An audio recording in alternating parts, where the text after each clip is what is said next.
Right, saka maswera sei. How are you all, brothers and sisters?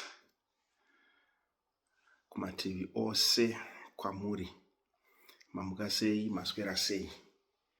Masikati ndinofara uye Mwari ari kundichengeta. Ndinonyanya kutenda Mwari kuti ndiri mupenyu. Ndiri kurarama wose kuchengetwa kuri kuitwa wose. Mwari ane chinangwa nazvo. Right. Toda kuti titarise Hebrews chapter 1 verse 10 and 11. Se zvatiri kutodzidza bhuku yavaHebheru kudai so tichinzwisisa nekutsvaga kutaura kwaMwari, tichinzwisisa nekutsvaga kunzwisisa chimiro chaMwari watinoti tinotenda. Nekuti zvakakosha uye zvakanyanya kukosha kuti umwe neumwe anoti anotenda anofanira kunge ari able kutsanangura kutenda kwake. Umwe neumwe anoti anotenda kuna Jesu Kristu anofanira kuziva Jesu Kristu waanoti anotenda kwaari, uye anofanira kunge achizivana naiye Jesu Kristu. Saka hama dzangu, hachingave chinhu chinenge chakanaka kuwana hama, murume kana mukadzi anoti iye ndinonamata Mwari, ndiri mutendi waIshe Jesu Kristu, asi akabvunzwa pamusoro pekutenda kwake haakwanise kukutsanangura. Akabvunzwa pamusoro paKristu waanoti ndinotenda kwaari, ndiri muKristu ini, haakwanise kutsanangura. Then kutenda kwakadaro kwakafanana nekusatenda. Nekuti kutenda, kana kuri kutenda chaiko chaiko kwekutenda kwemunhu akabayiwa mwoyo neshoko raMwari ndokutenda kuivhangeri yaMwari, anofanira kunge ari able to explain kana kuti ape chimiro chezvakaita Kristu, baba vake vakamubereka uye baba vaanotenda kwaari.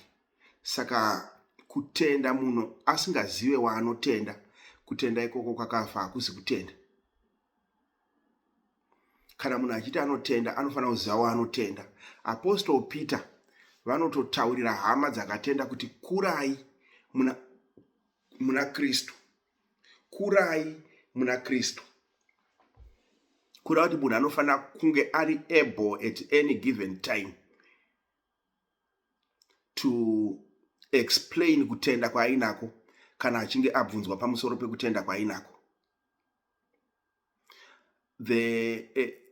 At some point Paul achishumira ari kuvaKorinde, 2 Corinthians chapter 5 verse 20, anoti isu tiri nhume dzaMwari, kana kuti we are the ambassadors for Christ.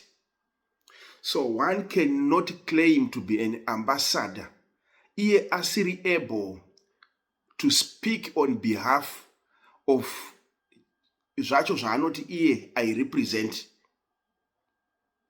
Ambassador anofanira kunge achinzwisisa 100% position kana kuti chimiro chezvaanoti iye ndiri ambassador kwazviri, chezvaanoti ndinomiririra. Saka mutendi wese kana ari mutendi wechokwadi anofanira kunge ari able kunzwisisa chimiro chaMwari, kuti Mwari watinonamata akaita sei, Mwari watinonamata kumunamata kwacho kunorevei, tine tarisiro yei, tinonzwisisa chii kana tichitaura zvekunamata Mwari. Ikoko zvinobva zvanzi munhu akura muna Kristu. But anyway, regai titarise bhuku yedu.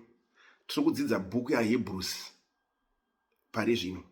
Saka nhasi toda kutarisa verse 10 and 11 kana Mwari achititendera. Tinzwe kuti verse 10 and 11 tiri kusvitswa papi nayo, because I think we learned kubva paverse 1 kusvika paverse 9. Takanzwisisa nekuramba tichipiwa understanding inoramba ichitipa kunzwisisa the status yaJesu Kristu. Saka now toda kupfuurira mberi tinzwe kuti zviri paverse 10 and 11 sekutaura kweshoko raMwari. Saka verse 10 and 11, I will read it. Inoti iyo, right? Imi ishe makateya. Remember kuti ari kunzi ishe ndi Jesu Kristu, watakanzwa achinzi chigaro chenyu cheushe imi Mwari chiriko nekusingaperi. Tikambomunzwa achinzi ndiwe mwanakomana wangu, nhasi ndakakubereka. Tikanzwa zvakare achinzi iko zvino Mwari anotaura mumwanakomana. Mwanakomana iyeye munotaurwa naMwari naye kwatiri isusu. Ndiye ari kuramba achipiwa tsananguro yekuti isusu timunzwisise. Saka nawo pakutonzi nawo paverse 10 pamusoro pake iye Mwari uyu. Pakunzi ipo paverse 10, imi ishe. Ari kunzi imi ishe wacho ndiye ishe watakaona achinzi chigaro chenyu cheushe imi Mwari chiriko nekusingaperi. Saka Mwari ane chigaro chake cheushe chiriko nekusingaperi, kureva kuti Mwari anorarama nekusingaperi. Ndiye ari kunzi imi ishe makateya nheyo dzenyika pakutanga, right? Inzwai. Saka tiri kupfuurira mberi tichitsanangurirwa pamusoro paMwari wacho watinonamata. Izvozvi zvinoita kunge dambe, kunge kutamba, but it is very, very important for whosoever anoti anonamata Mwari to understand the status yaMwari waanonamata. Now Mwari wandakatenda inini, wandinotenda kuti nemiwo dzimwe hama dzangu makatenda kuna Mwari iyeye, ndiye Mwari ari kunzi imimi ishe makateya nheyo dzenyika. Kuti makateya nheyo dzenyika zvinoreva kuti nyika iyi tichiiona semaonero atinoiita, sezvatakaiwana yakaita patakanziwo tauyawo panyika, tavepo panyika, tikakura tiripo physically kusvika patavaiko zvinezvi, tichiti tikatarisa tinoiona yakaita zvayakaita nyika yose zvayakaita kudai so. Pane vakauya vakaiwana iripo, nguva ikavatora vakapfuura vakaisiya iripo, yakaita zvayakaita kudaro nyika iyi. Iri kunzi imi Mwari ndimi makateya nheyo dzayo. Ndo chimiro chiri kutaurwa Mwari wandinotenda inini, kuti ndiye ari kunzi akateya nheyo dzenyika. Kunonzi kuteya nheyo, chinonzi nheyo ifoundation. Kana imba ichida kuvakwa haigone kuvakwa kana pasina kutanga paiswa foundation yemba. Saka imba inozovakwa pamusoro pefoundation kutoti izonzi imba yamira. Saka kana vanhu vachitaura vanoti musha uyu, musha watafadzwa uyu, musha uyu wakavakwa natafadzwa kubva pafoundation, kureva kuti kubva pamavambo, imba isati yavapo, kuzoti imba iripo, tafadzwa ndiye akaimisikidza kusvikira yatova imba yakakwana, yatova imba yakamira nekuzara kwayo. Now in this case pari kunzi Mwari imi makateya nheyo dzenyika, kureva kuti pakutanga ukateerera zvakanaka mashoko aya kwanga kusina nyika. Kuti nyika itozovapo ichitozoonekwa kuti pava nenyika iripo iyi, pane akaisa foundation yenyika iyoyo. Saka akaisa foundation yacho ndiye ari kunzi imimi ishe makateya foundation yenyika. Kureva kuti ndimi Mwari makaita foundation yenyika, kureva kuti ndimi Mwari makaita denga nenyika, nekuti zvose kuti zvitozovapo, for the existence yenyika kuti ivepo, it is because pane foundation yayo yakaitwa lay. Saka akatoisa foundation yacho ndiye ari kunzi imimi ishe. Ishe wacho kureva kuti ndiye Mwari. Ndiye Mwari akateya foundation yenyika. Iyeye Mwari iyeye ndiye Mwari wandinotenda, ndiye Mwari wandinonamata. Akaita zvinhu zvose kudenga nepasi. Ari kunzi imi, panapa pana Hebrews chapter 1 paverse 10, imi Mwari, imi ishe makateya nheyo dzenyika pakutanga, right? Zvikanzi nedenga ndiro basa remaoko enyu, iro richapera asi imi mucharamba muripo. Ndi Kristu ari kutaurwa, mwanakomana waMwari akanzi nhasi ndakakubereka, ndiwe mwanakomana wangu. Ndokubva anzi chigaro chenyu Ishe, imi Ishe, chiriko nekusingaperi. Ishe iyeye manje ari pachigaro chake cheushe chatsanangudzwa ndiye ari kupfuurira mberi, tichinzwa kunzi Ishe uyu agere pachigaro chake cheushe uyu ndiye akateya foundation yenyika pakutanga. Kureva kuti hakuna akaona nyika, hakuna akaona kuteyewa kwefoundation yenyika, asi kunze kweakazviita ndiye anoziva kuti akazviita sei. Vanhu kana kuti munhu kuti azonzi ava panyika, akazoiswa panyika kuti ararame panyika yatomisikidzwa kudhara. Kureva kuti nyika yacho imisikidzwe, pane munhu angatoimisikidza akaiita kubva pakutanga. Saka akaiita kubva pakutanga uyu ndiye Ishe anonzi Jesu Kristu, sezvatakanzwa zvichitsanangurwa.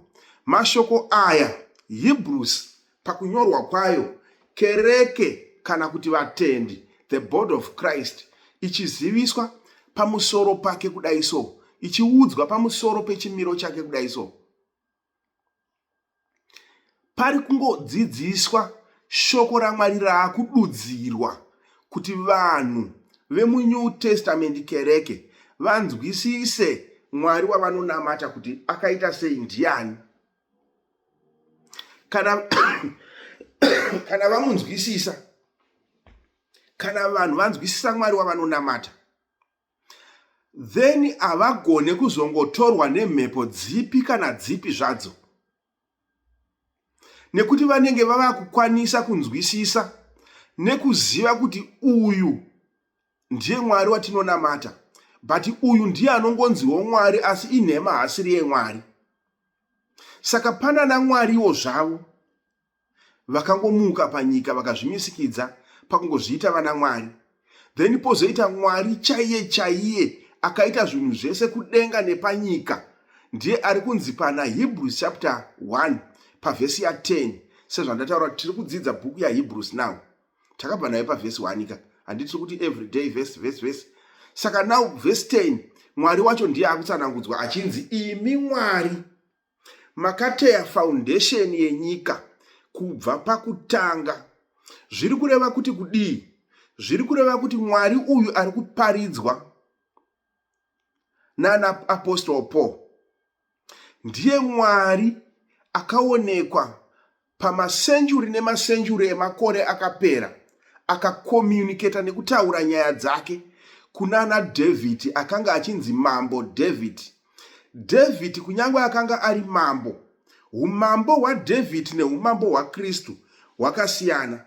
Pakuti David kunyange ari mambo, but ukanzwa kutaura kwake so, unoona kuti kutaura kwake kuri kupa submission, kuri kusubmita kune mumwe waanonzwisisa mundangariro dzake kuti uyu mukuru kwandiri uyu. Kunyange ndiri mambo, kunyange ndinotema zviga nezvirevo pamusoro peupenyu panguva ino yandiri mambo ino, but ini ndinonzwisisa kuti pane mukuru kwandiri ane rimwe basa nerimwe simba rinosiyana nerangu, nekuti rangu iri kunyange ndiri Ishe, kunyange ndiri mambo, ndichinzi Ishe mudunhu rangu inini kuno kwaIsraeri, but ndine zvimwe zvandinogumira zvandisingatonzwisise pamusoro peupenyu. Not everything zvandinonzwisisa pamusoro peupenyu, but pane zvimwe zvandisingatonzwisise zvinonzwisiswa naiye Mwari ari oga. Saka Mwari iyeye anonzwisisa zvandisinganzwisise ini president. Ndiye mukuru anofanira kunamatwa, kunyange ini ndine kukudzwa kwandinako panyika, but handifanire kukudzwa nerukudzo rwakafanana neuyu. Saka David achitaura mashoko aya akafanana nemashoko ari kutaurwa pana Hebrews chapter 10, ari kunzi imi Mwari makateya nheyo dzenyika kubva pamavambo. Ukanoverenga the book of Psalms, mapisarema chapter 102, Hebrews chapter 102, ukanoiverenga so pavhesi 25 and 27, unozoona kuti Mwari akataura kare thousands and thousands years ago achitaura kuna mambo David. Ndiye Mwari mumwe chete aburukira mumwoyo waapostolo Paul, akutaura achishandisa muromo waapostolo Paul achiparidza nyaya dzake kuti vanhu vanoti vanonamata Mwari vanzwisise kunamata kwavanoita, vachinzwisisa Mwari wacho wavanoti vanonamata kuti ndiMwari akaita sei. Apostolo Paul vari kuitira izvi kuti ivo apostolo Paul kuparidza kwavo nevhangeri ravari kuparidza vanhu vazive kuti Mwari anoparidzwa naapostolo Paul ndiMwari akasiyana nana vamwe vaMwari, nekuti pane vamwe vana vaMwari vakagadzirwa, but pane mumwe Mwari ane description netsananguro yekuti kana ikataurwa so ukanzwisisa kutsanangudzwa kwaari kuitwa, you understand kuti no, uyu Mwari uyu ndiye, ende zvimwe zvese hazvikwanise kuita zvinhu izvi. Saka Mwari akaita denga nenyika. Kunyangwe tikachenjera zvinengei, kunyangwe tikadzidza zvinengei, hatigone kunzwisisa chimiro chenyika, asi Mwari ndiye anochinzwisisa. Vakatodzidza vacho ivavo kuti vazokwanisa kuvapa nyika nekudzidza kwavakaita, ndiMwari akatanga atogadzira nyika yacho ndokuzovatendera kuti ngavauye vararame vari panyika kudaro. Saka ndiMwari ega anonzwisisa nyika. Ndiye ari kunzi imi Mwari makateya nheyo dzenyika kubva pakutanga. Mashoko aya apostolo Paul vachiataura, vanga vachingotaura mashoko akamboparidzwa namambo David. Pane mumwe murume aiva mambo watataura kuti anonzi David, but mambo David vane zvimwe zvinhu zvavakanga vachinzwisisa kuti izvi zvakarema kudarika kunzwisisa kwangu, zviri beyond understanding yangu inini, ende anokwanisa kungova ari anonzwisisa zvinhu izvi kana akaita zvinhu izvi ndiMwari. Saka ndoda kuverenga mashoko aya, ndiri kunaverengera kuti tiundastande Mwari watinotenda chimiro chake, kuti ndiMwari akaita sei, kuti iwe neni kana tichiti tinotenda nhasi, kutenda hama dzangu kunofanira kunge kuchitotsanangurwa nekuparidzwa kuti tinotenda kunani, watinotenda wacho sei tichitenda kwaari, musiyano uri pakati paMwari watinotenda uyu, musiyano uri pakati paKristu nemunhuwo zvake ndewo kuita sei. Izvozvo zvega zvinofanira kuti kana zvazoparidzwa zvikaratidzwa kudai so, munhu anova ne100% understanding yekuti ya Mwari uyu akafanira kunamatwa nekurumbidzwa. Ndiye ega ari one anoziva kufamba kwemhepo. Kunyangwe tikaiona tikaona kuti miti iri kuvhuvhuta, iye Mwari ndiye anoziva direction yayo kuti inofamba sei, iri kubva nekupi, iri kuenda kupi, inoperera papi. Izvozvo zvinozikanwa naMwari akateya nheyo dzenyika kana kuti akaita foundation yenyika. Saka Mwari uyu akaita foundation yenyika sezviri kuparidzwa kana kuti zviri kurayirwa nekudzidziswa kereke now naapostolo Paul panapa pana Hebrews chapter 1 pavhesi ya 10. Mashoko yapo ari kutaurwa naapostolo Paul. Remember shoko raMwari sorry ndandine flu saka handisana nyatsoita musha. Remember kuti shoko raMwari haritangire pandiri, haritangire panewe. Shoko raMwari rine kwarakatangira, rine kwarakabva, rine mavambo. Mwari wacho anonamatwa neanoparidzwa neanotendwa ane mavambo, ane status, ane chimiro chake. Izvozvo zvinofanira kunzwisiswa nekunzwikwa nawhosoever anoti anonamata Mwari. Saka Mwari uyu akambotaura mashoko mamwe chete iwaya kuna Psalms. Again, ndiverengere mufoni really fast. Kubhuku yaPsalms chapter 102 ndoda unoverenga verse 25 kusvika pa27. Ipapo pachatibatsira kunyatsonzwa nekunzwisisa mashoko aya kuti saka kutaura uku kuri kubva kupi, kutaura uku kuri kubva kupi. Because Paul na David havana kumboonana. Pane magenerations akawandisa akazovepo pakati apa. David kubva panguva yaakanga afa nenguva yakazonziwo Paul avepowo panyika, aakurarama panyika. Havana kusangana, havana kuonana, physically havazivane, but ndinotenda kuti spiritually Mwari akavabatanidza akavasanganisa, nekuda kwekuti zvinotaurwa naDavid ndo zviri kutaurwa naPaul. Chii chiri kuita kuti Paul ataure nyaya yakaparidzwa kwaIsraeri naDavid? Inyaya yekuti Mwari haashanduke, Mwari mumwe chete. Saka Mwari akambotaura kare, ndiye anongotaura nhasi. Zvaakambotaura kudhara kuratidza kuti ndiye Mwari, ndo zvinotaurwa kunyangwe nhasi pakamuka mushumiri. Saka chinotiratidza kuti uyu ndiye Mwari chaiye ari kuparidzwa, kutonozviona shoko rokonfema kuti saka ndizvo zvaakambotaura kare, nekuti paakazvitaura zvakaiswa mumarecords kuti tizomunzwisisa nekuziva kuti alright, saka ndizvo. Saka akataura naDavid ndiye aakutaura naApostle Paul kuma 2000 something years ago. Ndiye Mwari wataakunzwisisa isusu nhasi newatinotendawo sezvatakamuparidzirwa. Right.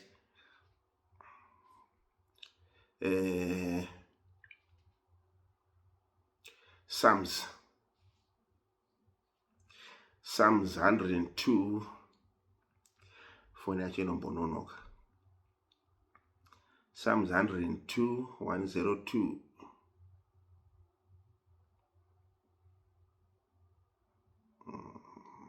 Right.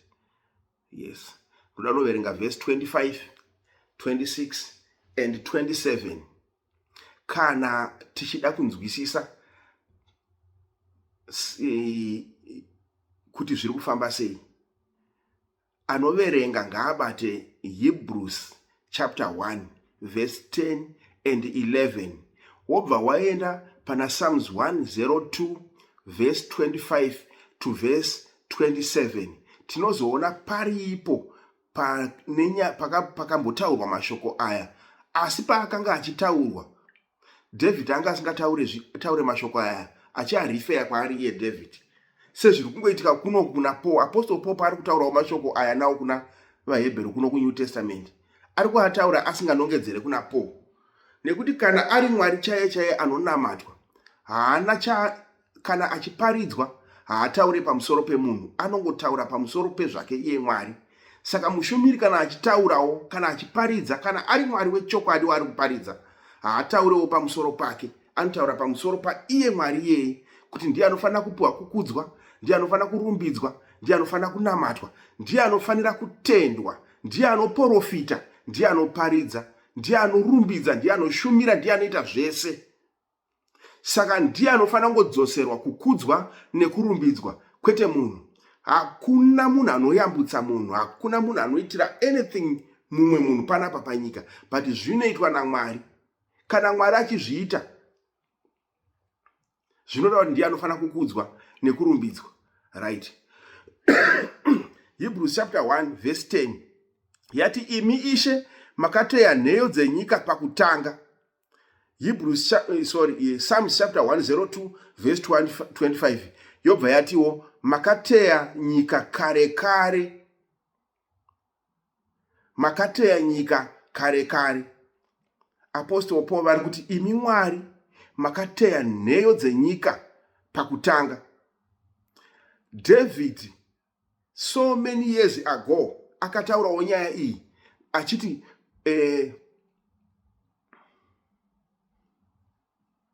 right, makateya nyika kare kare, nedenga rose ibasa remaoko enyu. David akati denga nenyika ndozvaari kungotaura, ibasa remaoko aMwari. Kureva kuti kana nhasi isusu tichirara, tichimuka mazuva achipindana, tichiti tikamuka so tinoenda panze, totarisa nyika toona zvayakaita kudai, totarisa kudenga toona denga zvarakaita. Dzimwe nguva tomuka tichiti nhasi kwakakwidibira, nhasi kuri kupisa, nhasi kuri kutonhora, nhasi kune mhepo. Izvozve zvese zvatinenge tichiona zviya, hama dzangu, zvine mumwe munhu akazviita. Tiri kutotarisa nekuona basa remumwe munhu. Saka denga nenyika kuvapo kwazvo ibasa remumwe munhu. Saka basa iri nderaMwari, ndiye akateya denga nenyika. Sezvatiri kunzwa panapa pana Hebrews, zvanzi makateya nheyo dzenyika, kureva kuti makaisa foundation yenyika. Imimi Mwari makaisa foundation yenyika. Saka kureva kuti ibasa raMwari, sezviri kutaurwa nepanapa naDhavidhi. Saka David ari kuti kudii? David ari kuzvibvisa pachigaro chamambo chekukudzwa. David, remember kuti ndimambo.